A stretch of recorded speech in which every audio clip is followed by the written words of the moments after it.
কি চাইছো? আপনি কি চাইছেন? নমস্কার, আমি আর্টিস্ট ফ্রেটার্নিটির একজন। আমরা বহু বছর ধরে অভিনয় করছি, অভিনয় শিল্পর সঙ্গে যুক্ত আছি। আমরা শুরু থেকে দেখে এসেছিলাম হাউস থেকে আমাদেরকে ডিরেক্টলি ডাকা হতো এবং ইন রিটার্ন আমরা কাজের পরে হাউস থেকে আমরা পেমেন্টটা পেতাম। এই মুহূর্তে মানে বর্তমান পরিস্থিতিতে দাঁড়িয়ে দেখা যাচ্ছে বিভিন্ন কোঅর্ডিনেটরদেরকে প্রোগ্রামাররা ডাকছেন। প্রোগ্রামাররা তো মাস মাইনে পাওয়া, তারা তো মাস মাইনে পাচ্ছেন হাউস থেকে, তাহলে তারা যদি মাস মাইনে পাবেন তারা তৃতীয় ব্যক্তিকে দিয়ে কেন আমাদেরকে ডাকাচ্ছে? আমাদের একটাই উদ্দেশ্য, আমরা কারোর পেটে লাথি মারতে চাইছি না।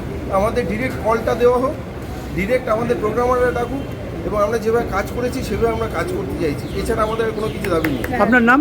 আমার নাম দেবাশিস, আপনি কোন ডিপার্টমেন্ট? অভিনেতা। অভিনেতা। কি নাম? দেবাশিস। কাজ করতে কতটা অসুবিধা হতো এখন? কাজই তো পেতাম না। এখন কি কাজ পাবেন? কাজ পাওয়ার আশাবাদী, এখন দেখা যাক, চেষ্টায় রয়েছে কাজ।